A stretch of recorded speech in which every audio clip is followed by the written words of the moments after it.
My name is Serena. I'm a stay-at-home wife, living with my husband, just the two of us.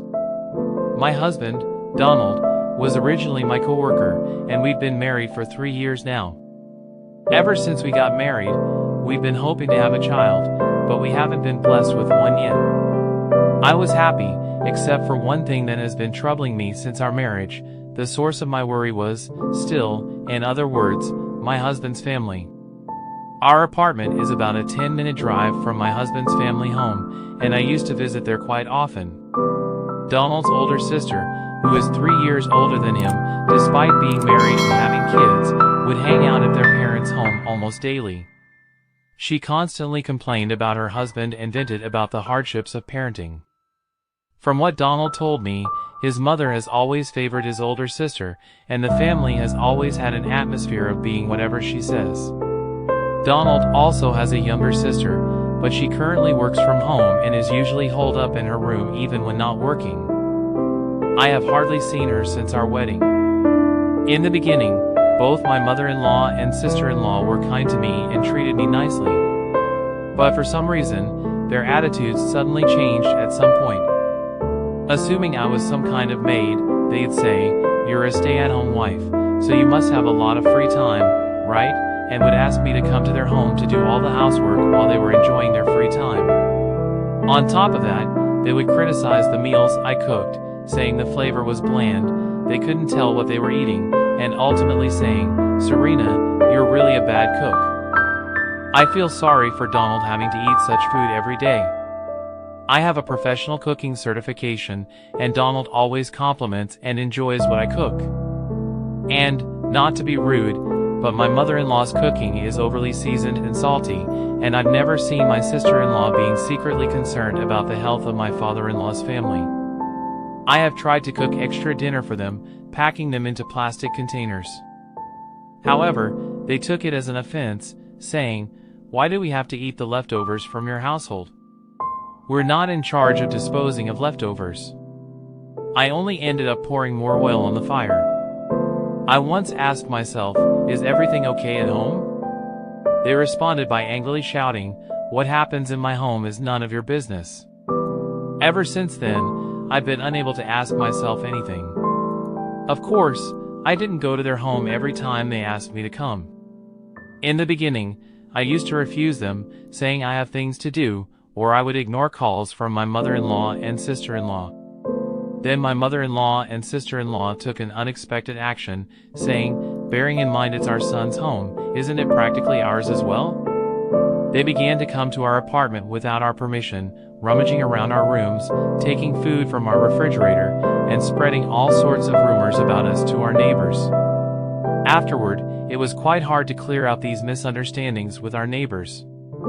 Fortunately, all our neighbors were kind and would tell me, "You must be having a tough time with your mother-in-law. Everyone around here knows you're not a bad person, so don't worry." Their laughter was my only comfort in those times. At the end of my tether, I decided to discuss this with my husband, Donald. Having experienced his mother and sister's lack of common sense from a young age, Donald immediately visited his parents' home to confront them. However, due to their family structure, where women have more power over men, and Donald often being away for work, he wasn't able to firmly assert himself. Oh, that's just Serena's wild imagination. Young people these days blow everything out of proportion. It makes it look like we're bullying Serena. Donald, you really need to step up. It seemed that they didn't listen at all. This left Donald quite frustrated, and I decided to stop asking him to stand up for me. I thought it was pointless to argue with those two. But having always been competitive, I couldn't bear to just silently endure this. The only way to sever relations with my mother-in-law and sister-in-law completely would be to cut ties with my in-laws. But they are, after all, Donald's mother and sister. I couldn't possibly ask him to cut off ties with his family. I love my husband and I absolutely don't want to get a divorce. So, I bought a voice recorder from a local electronics store in preparation for the day that would inevitably come.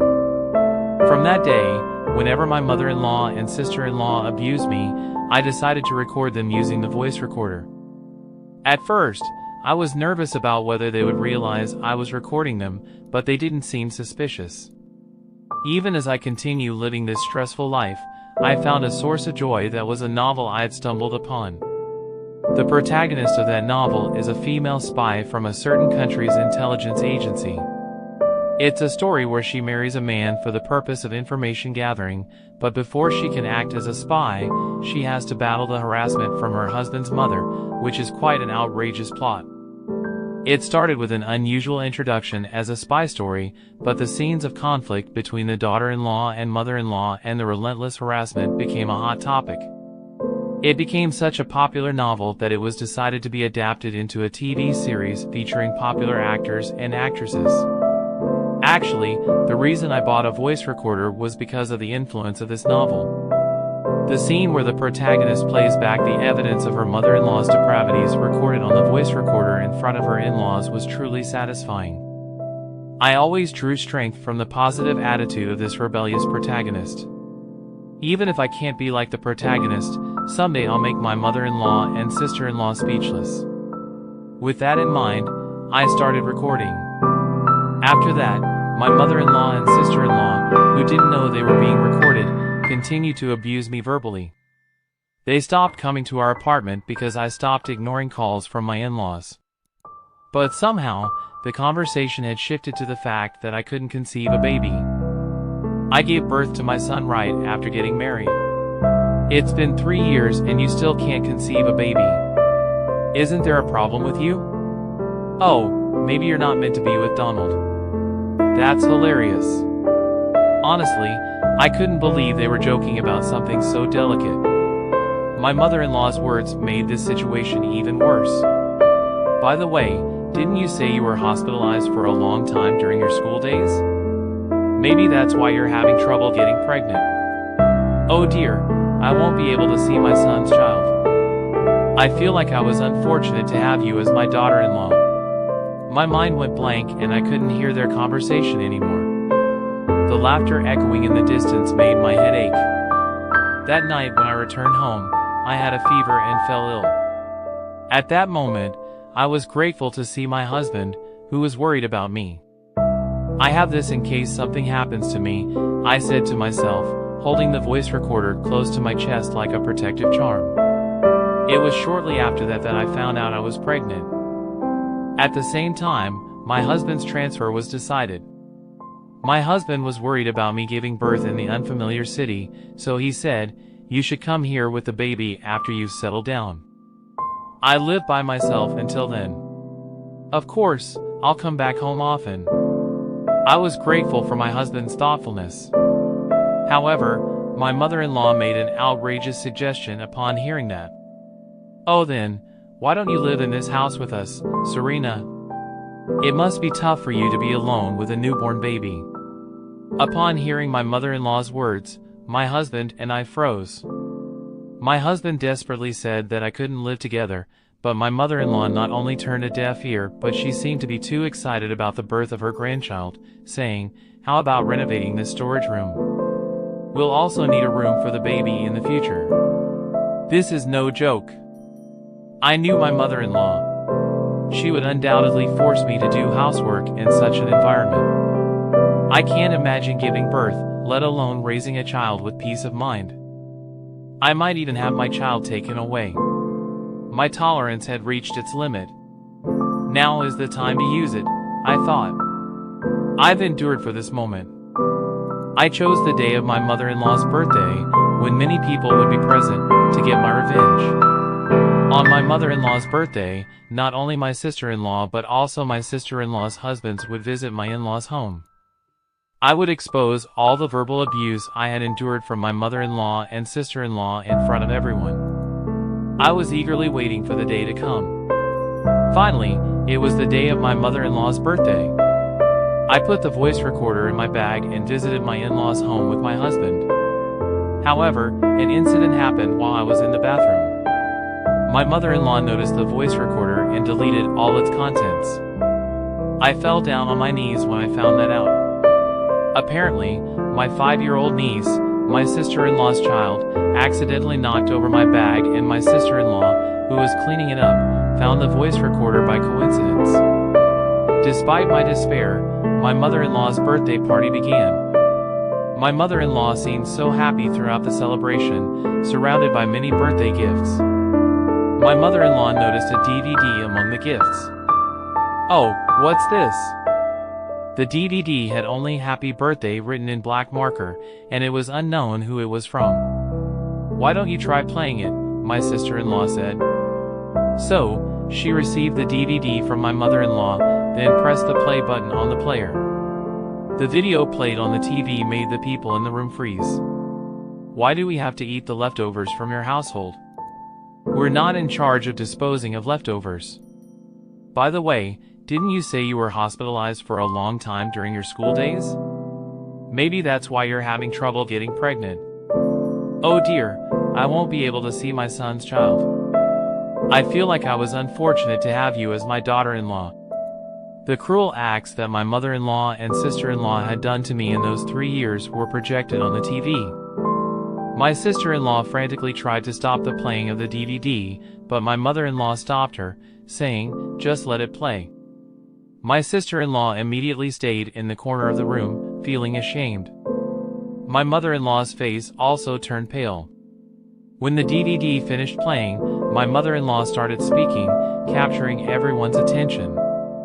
I never imagined it was getting this far. "Serena, I'm truly sorry for what you've been through. I deeply apologize." My mother-in-law apologized to me, and then my sister-in-law's husband also apologized to me. "Serena, I'm truly sorry for what my wife has done. I'll have a talk with her later." And just like that, my mother-in-law's birthday party came to a sudden end, and we were no longer asked to live with my mother-in-law. My mother-in-law didn't let my mother-in-law and sister-in-law approach me and Daniel after that. We didn't know who the sender of that DVD was. At this moment, as my husband and I were about to leave and return home, someone called out to us at the entrance. "Hey, Donald, Serena." When we turned around at the sound of the voice, there was my husband's younger sister. Then she revealed something surprising. "I'm the one who made the DVD. I couldn't stand hearing the hurtful things my mother and sister were saying to you, Serena." According to my husband, before we got married, my mother-in-law and sister-in-law used to bully her, and it seems she went through a lot of hardships from a young age. When I became the target of bullying as a daughter-in-law, she was finally free from bullying. However, she felt guilty seeing me being mistreated by her mother, and she told me another astonishing fact. The truth is, I'm actually writing a novel. It turned out that the novel she mentioned was the popular novel that I've been a fan of. She told us she wrote the novel based on the bullying she endured from a young age and the verbal abuse I received. My editor suggested to me, why not use everyday experiences or things you've been through as a subject matter? Actually, you, Serena, were the model for the protagonist. I ended up writing it with your permission. I'm sorry. I felt a strange sensation as the protagonist of the novel was the one who had always cheered me up. My sister-in-law received a significant amount of royalties from the novel and will soon move out to live on her own. My mother-in-law was happy for her. My sister-in-law can no longer casually visit her parents' home as she used to because her husband doesn't let her do that. Serena, I'm sorry I couldn't protect you. From now on, I'll do everything in my power to protect you and our future child. Saying that, my husband gently embraced me. And now, I am cherishing each day to give birth to a healthy child. Don't forget to hit that like button if you enjoyed this video, and if you're curious to see where this journey takes us next, make sure to subscribe and turn on notifications so you won't miss a single update. Your support is what keeps this channel alive and kicking, and every like, comment, and share means the world to us. We got plenty more stories, insights, and surprises coming your way, so stay tuned for the next video. Thanks for watching, and I'll see you in the next one.